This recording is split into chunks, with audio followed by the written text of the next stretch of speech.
বন্ধুরা, আমরা তো অনেকেই অনেক রকম ভ্রমণ করে থাকি। আজকে আমি এমন একটি ভ্রমণ কাহিনী বলতে চলেছি যেটা কোনো কাল্পনিক কাহিনী নয়, যেটা একটা মেয়ের হার না মানা ভ্রমণের সত্য ঘটনা। হ্যালো, তোমরা দেখছো এক্সপ্লেইন ফিল্ম বাংলা। আজকের মুভি ট্রাক। ভিডিওটাকে অবশ্যই শেষ অবধি দেখো, নিজের প্রতি আত্মবিশ্বাস বেড়ে যাবে। আজ আমি এমন একটা সিনেমার গল্প নিয়ে এসেছি যেখানে একটা মেয়ে তার সাহসিকতা এবং বুদ্ধির দ্বারা সে তার নিজের একটা আলাদাই পরিচয় তৈরি করেছিল। এই সিনেমার শুরু হয় সেন্ট্রাল অস্ট্রেলিয়া থেকে। শহরের নাম অ্যালাইস স্প্রিং। সাল 1975। সিনেমার শুরুতেই আমরা দেখতে পাই একটা ট্রেনের মধ্যে একটা মেয়ে বসে আছে যার নাম রবিন। রবিন ট্রেন থেকে নামে আর তার সাথে তার পোষ্য কুকুরও ছিল। অ্যালাইস স্প্রিং থেকে অস্ট্রেলিয়ান মরুভূমি হয়ে ভারতীয় মহাসাগর পর্যন্ত সে পাড়ি দিতে চলেছিল। যে ভ্রমণটা ছিল আনুমানিক 2700 কিলোমিটার। রবিন একটা উটের ফার্মে যায়, কারণ ওর ওই সময় ভ্রমণের জন্য উটের প্রয়োজন ছিল। তখনই ওই ফার্মের মালিক রবিনকে বলে, অস্ট্রেলিয়ান মরুভূমি পার করার বুদ্ধিটা একদম ফালতু। তারপর রবিন বলে, 1935 সালে আমার বাবা কালাহারি ক্রস করেছিল। তারপর সেই ব্যক্তি রবিনকে বোঝায়। তখন রবিন বলে, আমি অনেক পারিশ্রমিক একটি মেয়ে। রবিনের কাছে টাকা ছিল না। সে তখনই ওই উটের মালিককে বলে, আমি বিনা পয়সায় 8 মাস পর্যন্ত আপনার এই ফার্মে কাজ করতে রাজি আছি। তার পরিবর্তে আপনি যদি আমাকে পারিশ্রমিক হিসেবে 2টি উট আমাকে দিয়ে দেন। সেই ব্যক্তি রবিনের প্রস্তাবে রাজি হয়ে যায়। তারপরেই রবিন তার তাঁবু ফেলে দেয় ওই উটের ফার্মের বাইরে। তারপর কার্ড তার সমস্ত উটেদের সাথে রবিনের পরিচয় করিয়ে দেয়। সে রবিনকে উটকে কন্ট্রোল করার ট্রেনিংও দিয়ে দেয়। ওই ফার্মে কিছু ভ্রমণরসিক মানুষেরাও আসতেন উটের সাহারি করার জন্য। কার্ড এই সমস্ত কাজ রবিনের দায়িত্বে দিয়ে দেয় এবং যাওয়ার আগে রবিনকে বলে নিজের জুতো খুলে ফেলার জন্য, কারণ পাকে এবার তৈরি করতে হবে। তোমাকে মরুভূমির পথ চলার অভ্যাস করতে হবে। তারপর রাত্রে রবিন দেখে খালি পায়ে হাঁটার জন্য তার পায়ে ফোসকা পড়ে গেছে। তখনই রবিনের ছোটবেলার কিছু স্বপ্ন সে দেখে, যেখানে সে দেখতে পায় তার কুকুরের সাথে সে খেলা করছে। তারপর তার কন্ট্রাক্ট মতো রবিনের 8 মাস কেটে যায় ওই উটের ফার্মে থাকতে থাকতে। আর এখন ও উটকেও পরিচালনা করা শিখে গেছিল। সেদিন সকালে রবিন কার্ডের কাছে গিয়ে যেমন কন্ট্রাক্ট হয়েছিল সেই মতো তার কাছ থেকে 2টি উট চায় এবং কার্ড রেগে যায় এবং রবিনকে সেখান থেকে চলে যাওয়ার জন্য বলে। রবিন নিজের ব্যাগপত্র নিয়ে সেখান থেকে চলে যায়। সাউদার্ন ক্রসে পৌঁছে যায়। সেখানে গিয়ে ও একটা ভাঙাচোরা ঘর দেখতে পায়। তারপর থেকে সে ওইখানেই থাকা শুরু করে। পরের দিন সে আরও একটি উটের ফার্মে যায়, যেখানে উট কেনা বেচা হতো। একজন বৃদ্ধ ব্যক্তি ছিল যার নাম সালাই। তিনি রবিনকে বলে, তুমি 2000 মাইলের পথ একা যেতে পারবে না। রবিন তাকে উট দেওয়ার কথা বলে, যার পরিবর্তে সে তার ফার্মে কাজ করতেও রাজি ছিল। ওই ব্যক্তি রবিনকে বলে, আমি শুধুমাত্র তোমাকে একটাই উট দিতে পারবো, যার পরিবর্তে তোমাকে আমার এখানে 1 মাস পর্যন্ত কাজ করতে হবে, তবে কোনো পারিশ্রমিক ছাড়াই। রবিন রাজি হয়ে যায়।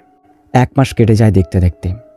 সালাই তার কথা মতো তাকে একটা উট দিয়ে দেয়, কিন্তু রবিনের প্রয়োজন ছিল মোট 3টি উট। তার পরের দিন রবিনের খোঁজ নিতে নিতে রবিনের বেস্ট ফ্রেন্ড জেনি সেখানে চলে আসে। ওর সাথে আরও অনেকজন ছিল, ওদের মধ্যে রিকও ছিল এবং যে হলো একজন ন্যাশনাল জিওগ্রাফিক ফটোগ্রাফার। জেনি রবিনকে বোঝায়, তোমাকে এতদূর যেতে হবে না। ওদের কথা শুনে রবিন প্রচণ্ড রেগে যায় এবং সেখান থেকে উঠে বাইরে চলে আসে। পরের দিন ওখান থেকে চলে যাওয়ার সময় রিক রবিনকে কিছু ফটো তুলে দেয়, যে ফটোটা রিক সেখানে রেখে চলে আসে। আর ওই ফটো পেছনে লেখা ছিল, তোমার যদি আমার কখনো কোনো প্রয়োজন পড়ে ওয়াশিংটন ডিসি ন্যাশনাল জিওগ্রাফিক হেডকোয়ার্টারে যোগাযোগ করতে পারো। পরের দিন ওখানে সালাই আসে এবং বলে এই উটটি গর্ভবতী, এবং রবিন বলে ওই উটের বাচ্চা হয়ে যাওয়ার পরই সে ওখান থেকে রওনা দেবে। তারপর আমরা দেখি রবিন কোনোভাবেই খোঁজ পায় কার্ড তার ফার্ম বিক্রি করে দিয়েছে। তারপর রবিন ওখানে যায় এবং নতুন মালিকের সাথে কথা বলে, আমার একটা উটের প্রয়োজন। কার্ড আমাকে 2টো উট দেবে বলেছিল, কিন্তু ওই নতুন ফার্মের মালিক ওর কোনো কথাই শোনে না। ওখানে একটা খুব রাগী উট ছিল, যাকে কেউ কখনো কন্ট্রোল করতে পারতো না, কিন্তু রবিন ওকে সামলে নেয়। তারপর নতুন ফার্মের মালিক খুশি হয়ে রবিনকে 2টি উট দিয়ে দেয়। তারপর রবিন চিঠি লেখে, আমি আশা করছি তোমার ন্যাশনাল জিওগ্রাফিক ম্যাগাজিন আমার এই টিপটাকে স্পন্সর করবে। তারপর আমরা দেখতে পাই ওই গর্ভবতী উট তার কিছুদিন পরেই একটা বাচ্চাকে জন্ম দেয়। তারপর আমরা দেখতে পাই ওই ন্যাশনাল জিওগ্রাফির রিপ্লাই চিঠি। তারা রবিনকে ওই ট্রিপটিকে স্পন্সর করার জন্য তৈরি আছে এই লিখেই রবিনকে তারা রিপ্লাই পাঠায়। কিন্তু তাদের একটা কন্ডিশন আছে, এই ট্রিপটাকে ডকুমেন্টারি করার জন্য তার সাথে রিককে পাঠাবে। যেটা দেখার পর রবিন একটু দ্বিধার মধ্যে পড়ে যায়।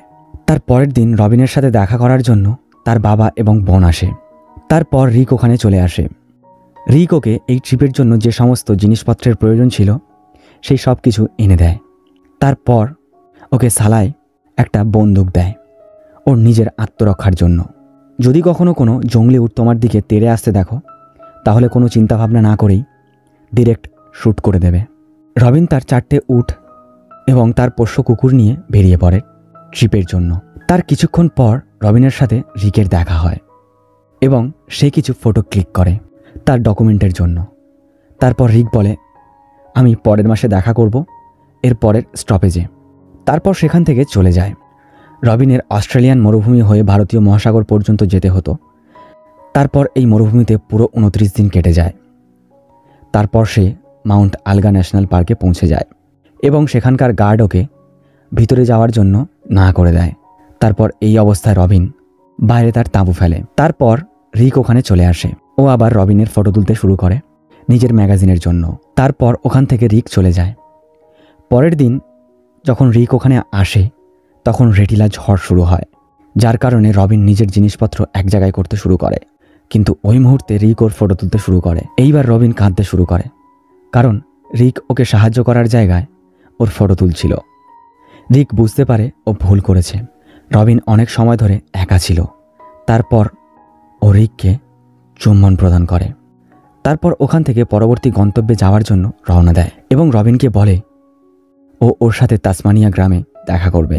কিছুদিন পর রবিনও তাসমানিয়া গ্রামে পৌঁছয়, যেখানে অস্ট্রেলিয়ান আদিবাসী সম্প্রদায়ের মানুষদের বসবাস ছিল। ওখানে রিক ওকে দেখে অনেক খুশি হয়। ওখানকার স্থানীয় আদিবাসী মানুষদের সাথে অনেক মজা করে। ওদের পূর্বপুরুষদের নিয়মকানুন দেখে সে অনেক প্রভাবিত হয়। তার পরের দিন সে ওখান থেকে পরবর্তী গন্তব্যের জন্য কিছুটা রাস্তা যাওয়ার পর সে থেমে যায় খাবার খাওয়ার জন্য। তখনই দেখতে পায় 3টে জঙ্গলি উট তার দিকে ছুটে আসছে। যেমন সালাই বলেছিল ওকে কোনো চিন্তাভাবনা না করে ডিরেক্ট শ্যুট করে দেবে, রবিন তার কথা মতো এক এক করে 3টি উটকে শ্যুট করতে শুরু করে। তারপর সে ওখান থেকে এগিয়ে যায়।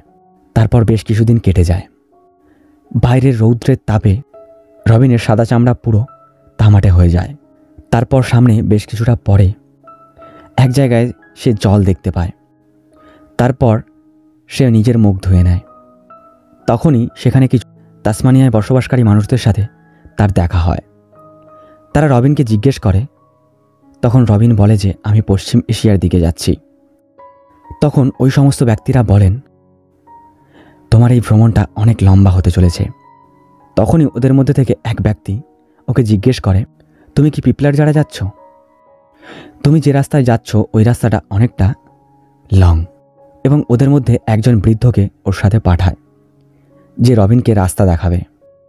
বৃদ্ধ ব্যক্তিটির নাম ছিল এডি। আজ রবিনের ভ্রমণের 84তম দিন। ভ্রমণ করার সময় এডি রবিনের সাথে তাসমানিয়া ভাষায় কথা বলছিল।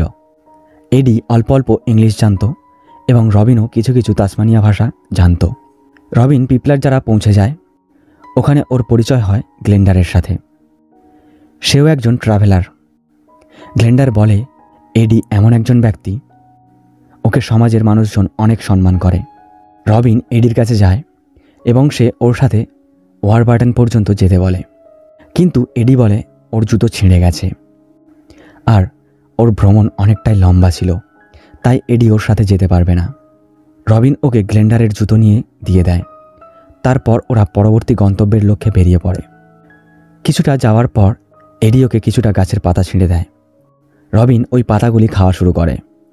তারপর এডি ওকে তাসমানিয়া নাটক করে দেখায়। রবিন যেটা দেখে অনেক খুশি হয়। 3 দিন ভ্রমণ করার পর রিক ওখানে পৌঁছে যায় আর ও নিজের সাথে একটা বন্দুক নিয়ে এসেছিল, যেটা রিক রবিনকে উপহার হিসেবে দেওয়ার জন্য এনেছিল। এবং ওখান থেকে ওয়ারবার্টন পৌঁছে যায়। ওখানে পৌঁছানোর পর এডিকে ধন্যবাদ জানিয়ে ওর পরবর্তী গন্তব্যের লক্ষ্যে বেরিয়ে পড়ে। এখনও রবিনের অনেকটা পথ বাকি রয়ে গেছে। রবিনের 124 দিন পার হয়ে গেছিল। রবিনের কাছে এখন পানীয় জলও শেষ হয়ে গেছে। রৌদ্রের তাপে ওর সমস্ত শরীরে ফোসকা পড়ে গেছিল। পরের দিন রবিন একটা বাড়ির সামনে গিয়ে পৌঁছয়, যেখানে 2 বৃদ্ধ দাম্পত্যের বসবাস ছিল, যারা দুজন রবিনকে একসাথে নিয়ে খেতে বসে। ওই বৃদ্ধ মহিলা রবিনকে স্নান করিয়ে দেয়। পরদিন সকালে ওদের ওখান থেকে বেরোনোর সময় ওরা রবিনকে একটা ম্যাপ দেয় এবং তারা বলে ম্যাপ ফলো করলে সে আরও দ্রুত তার গন্তব্যে পৌঁছতে পারবে। সেদিন রাত্রে সে বাইরেই রাত কাটায়।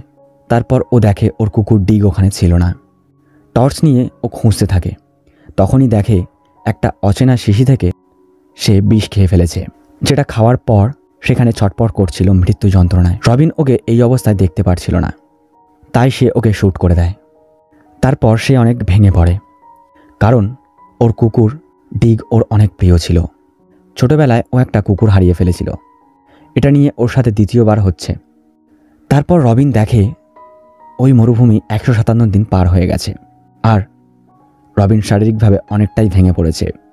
এতদিন ভ্রমণে ওর নিজের কারোর সাথে দেখা হয়নি, ও কারোর সাথে কথাও বলতে পারেনি। রবিন এলেনা পৌঁছে যায়। তারপর ও দেখে অনেকগুলো সাংবাদিকের গাড়ি ইন্টারভিউ নিতে আসছে। তখন রবিন একটা গাছের পেছনে লুকিয়ে পড়ে, কারণ ওর এখন এসব কিছু ভালো লাগছিল না। তখনই ওখানে রিক চলে আসে। তাকে দেখে রবিন অনেকটাই ইমোশনাল হয়ে পড়ে। সমস্ত সাংবাদিকরা ওর দিকে এগিয়ে আসতে শুরু করে। সকলকে থামানোর চেষ্টা করে রিক। তারপর আমরা দেখি রিক আর রবিন একা বসে আছে। ওকে ডিগের ব্যাপারে জিজ্ঞেস করে রিক। তখন সে বলে ও বিষ পান করে মারা গেছে। তারপর ও বলে আমার এই ট্রিপটা শুরু করা ঠিক হয়নি। আরও বলে এখন আমার নিজেকে অনেক একা মনে হয়। এই পৃথিবীতে সব মানুষ একাই। তখনই রবিন কাঁদতে শুরু করে। সেটা দেখে রিক রবিনকে জড়িয়ে ধরে। তারপরে রবিন আরও বেশি ফুফড়ে ফুফড়ে কাঁদতে শুরু করে, কারণ ওর নিজের কুকুর ডিগকে অনেক মিস করছিল রবিন। রবিনের এই ভ্রমণের শেষ হতে এখনও অনেক বাকি ছিল। রবিন ভেবে নিয়েছিল ও ওর নিজের ভ্রমণ এখানেই শেষ করে দেবে, কিন্তু তারপরেই রিককে বলে সে আমি এই ভ্রমণটা পুরো শেষ করতে চাই। কিন্তু ও দ্বিতীয়বার আর ওই সমস্ত রিপোর্টারদেরকে দেখতে যায় না। রিক ওকে সাহস দেয় পরবর্তী গন্তব্যে যাওয়ার জন্য। তারপর আবার রবিন বেরিয়ে পড়ে। আজ ভ্রমণের 155তম দিন। তারপর আমরা দেখতে পাই রবিন ভারতীয় মহাসাগরে পৌঁছে যায়, যেটা ছিল ওর এই ভ্রমণের গন্তব্যস্থল। ভারতীয় মহাসাগর দেখে রবিন অনেক বেশি খুশি হয়, আর রিকও ওর জন্য ওখানেই অপেক্ষা করছিল। এই সমস্ত কিছু দেখে ও আরও বেশি খুশি হয়ে যায়। তারপর রবিন ওখানে সাঁতার কাটতে শুরু করে। এরপরেই সিনেমার সমাপ্তি ঘটে। আজকের ভিডিও এতটুকুই। ভিডিওটি কেমন লাগলো কমেন্ট করে অবশ্যই জানাবে, আর ভিডিওটা ভালো লাগলে একটা লাইক করে দিও। তোমরা আমার সাথে সরাসরি কথা বলতে পারো ফেসবুকে, ইনস্টাগ্রামে, যার লিঙ্ক নিচে ডেসক্রিপশনে দেওয়া আছে। দেখা হচ্ছে পরবর্তী ভিডিওতে। বাই।